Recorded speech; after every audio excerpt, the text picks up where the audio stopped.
Rafiki, bonjour les amis. C'est une joie pour moi de vous retrouver encore aujourd'hui. Oui, ça fait longtemps, ça fait 2 semaines et vous m'avez beaucoup manqué. Eh bien, bienvenue dans cette émission Ushauri, conseil entre nous. C'est toujours une joie pour moi de discuter ensemble et donc si vous avez des questions, si vous avez des propositions, n'hésitez pas à nous les faire part sur ma page Facebook. En tout cas, aujourd'hui, nous avons l'honneur de parler d'un sujet spécial. Un sujet spécial, pourquoi?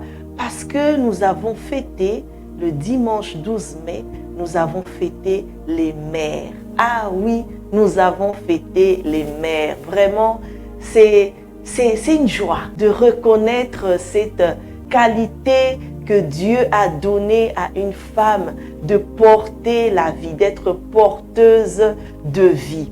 Alors pour notre Ushauri d'aujourd'hui, nous avons comme titre « Mère de cœur », une mère de cœur. Nous savons que être mère n'est pas seulement être mère biologique, enfantée, mais c'est aussi être mère d'abord dans son cœur. Avoir ce cœur d'amour, avoir ce cœur de pardon, avoir ce cœur de joie, avoir ce cœur de réconfort, ce cœur d'apaisement, ce cœur de réjouissance pour l'autre. Alors pour ce jour, nous avons un sujet, un passage biblique plutôt, dans Jean chapitre 19, du verset 25 au verset 27. Près de la croix de Jésus se tenait sa mère et la sœur de sa mère, Marie, femme de Clopas, et Marie de Magdala.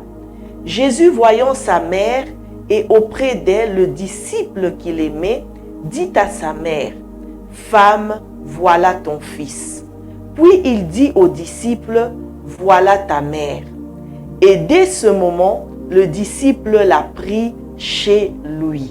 Donc le disciple dont on parle ici, ce n'est personne d'autre que Jean. Donc c'est le disciple Jean.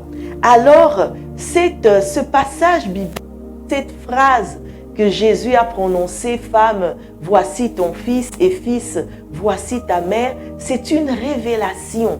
C'est une révélation que Jésus a faite. En fait, Jésus a honoré sa mère en la confiant au bon soin de son disciple, le disciple qu'il aimait tant, Jean.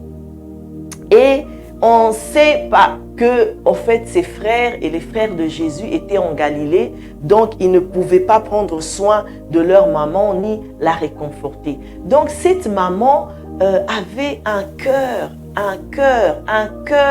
profond. Un cœur profond. Quand nous voyons l'histoire de Marie, en fait, Marie, c'était une jeune vierge et Marie a été choisie, elle a trouvé grâce aux yeux de Dieu. Donc, nous connaissons tous l'histoire de Marie, comment l'ange lui a apparu et lui a dit, voilà, tu enfanteras un fils, tu lui donneras le nom de Jésus. Dès ce moment, en fait, Marie, avant même que Jésus ne naisse, Marie a aimé cette sémence qui était en elle. Elle avait ce cœur d'aimer fond. Quoiqu'elle s'est posé tellement de questions, ça a bouleversé sa vie. Cette situation a changé sa vie parce qu'elle a été montrée du doigt. Son fiancé, même Joseph, a voulu se séparer d'elle. Elle a connu vraiment le rejet. Mais malgré cela, elle a aimé cet enfant qui était dans son sein. Elle a eu ce cœur d'amour.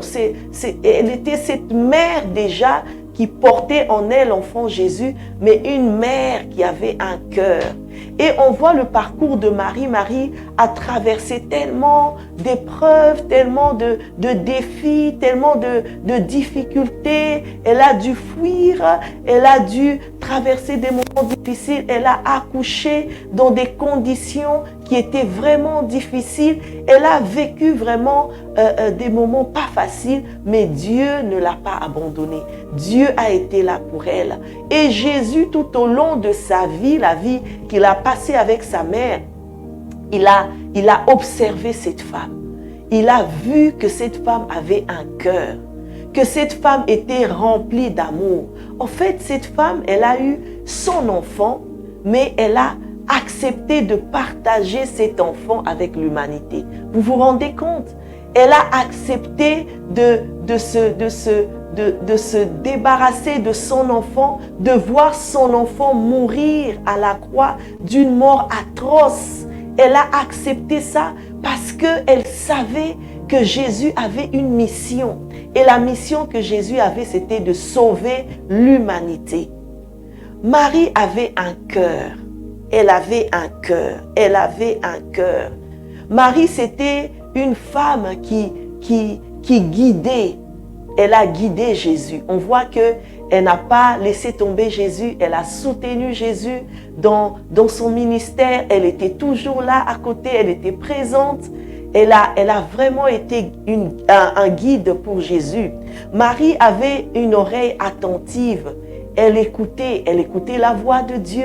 Dieu lui parlait sur les projets, la vision que Dieu avait pour Jésus. Et elle écoutait Dieu, elle obéissait à Dieu, elle était soumise à Dieu. Mais elle écoutait aussi son fils Jésus. Marie avait une main tendue. Elle avait une main tendue parce qu'elle a accepté de partager bien sûr son fils avec l'humanité. Mais quand on voit aux noces de Cana, elle a même aidé à ce que Jésus fasse un miracle pour changer l'eau en vin. Marie avait un regard apaisant. En fait, c'est une femme, malgré toutes les épreuves qu'elle a vécues, tout ce qu'elle voyait au-devant d'elle, elle n'a pas murmuré, elle n'a pas boudé. Elle avait un regard apaisant. Elle a accepté ce que Dieu voulait d'elle et elle a été soumise. Elle a obéi à Dieu. Marie, elle a accompagné Jésus dans ses choix. C'était une mère qui connaissait ce qu'était son fils. Elle savait que cet enfant ne lui appartenait pas, c'était l'enfant de Dieu. Et elle a suivi, elle a accompagné dans les choix. Jésus avait choisi de servir son Père et elle a accompagné. Elle ne l'a pas dérouté, elle ne l'a pas détourné, mais elle a accompagné dans les choix que Jésus a fait. Et Marie, c'était une femme qui ne jugeait pas. Elle ne jugeait pas. Elle a tout accepté. Elle s'est sacrifiée. Elle a sacrifié sa vie. Elle s'est sacrifiée. Marie, elle a accepté. Elle a accepté. C'était vraiment une mère de cœur. Et je crois que c'est pour ça que Jésus, comme il aimait tellement Jean, il s'est dit, une mère comme ça, il faut qu'elle tombe dans les bras de Jean. Une mère comme ça, je sais de quoi elle est capable. C'est une mère qui m'a donné tellement d'amour et je suis sûre qu'elle va donner tellement d'amour à Jean. Et Jésus a dit à Jean, voici ta mère, parce que Jésus, il aimait tellement cette femme qui s'est sacrifiée pour elle. Et il s'est dit, je vais l'honorer cette femme. Je ne veux pas la laisser à n'importe qui, mais je vais la laisser aux disciples que j'aime tant, à Jean. Et on voit par après que Jean a pris Marie et elle a habité avec lui. Quel conseil je vais nous donner? En fait, le conseil que je vais nous donner aujourd'hui, c'est de chercher à être des mères de cœur. On n'est pas seulement une mère pour ses propres enfants. On n'est pas seulement une mère pour un enfant. On peut aussi être une mère pour un adulte. On peut être une mère pour n'importe qui. On peut être une mère.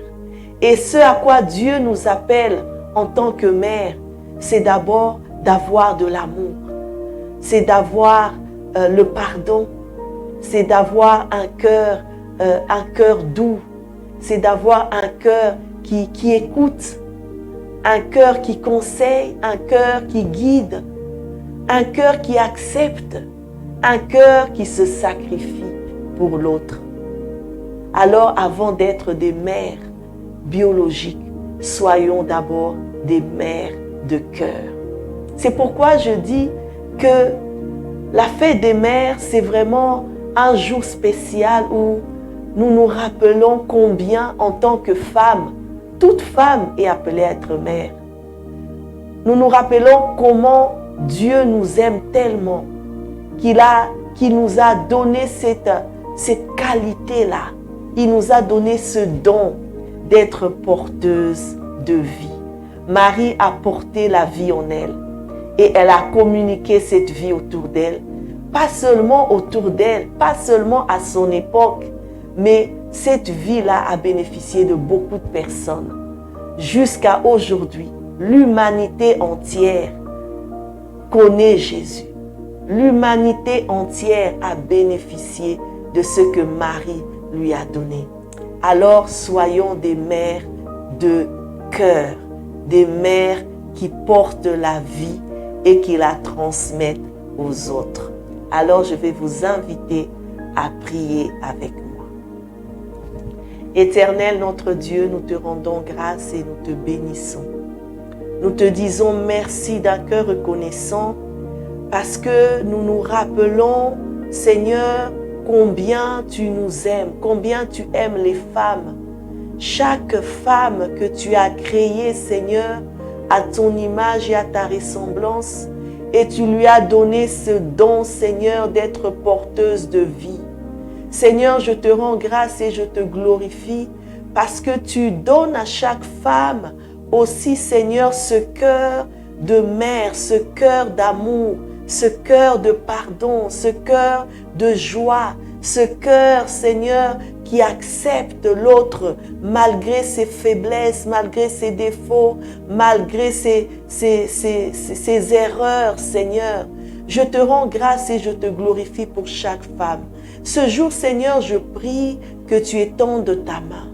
Que tu étendes ta main, Seigneur, sur cette femme qui est fatiguée, cette femme qui est affaiblie, cette femme qui n'arrive plus, Seigneur, à assumer son rôle, sa responsabilité de mère, cette femme qui est tourmentée, Seigneur, cette femme qui a perdu un enfant, cette femme, Seigneur, qui ne trouve plus de sens à être mère, cette femme qui a perdu espoir. Seigneur, touche-la, ô Dieu de gloire, redonne-lui de l'espoir, Seigneur, parce que même si elle a perdu un enfant, mais il y a toujours, Seigneur, des personnes autour d'elle, Seigneur, pour qui elle peut être une mère de cœur.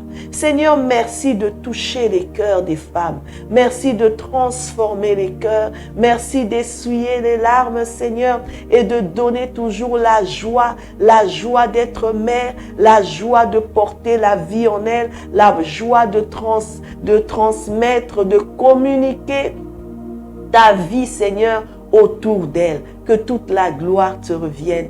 Au nom de Jésus, nous avons ainsi prié. Amen, amen, amen. En tout cas, je vous souhaite une très bonne semaine. Partagez. Si vous avez une mère, votre mère est encore vivante, eh bien, appelez-la. Parlez-lui. Dites-lui un mot d'amour. Faites une action qui va toucher son cœur. Et il y a toujours une mère, peut-être tu n'as plus une mère biologique, mais tu as toujours une mère de cœur quelque part.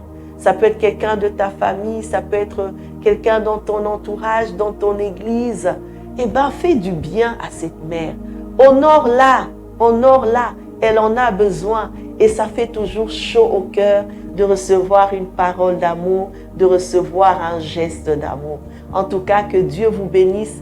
Partagez et à la semaine prochaine.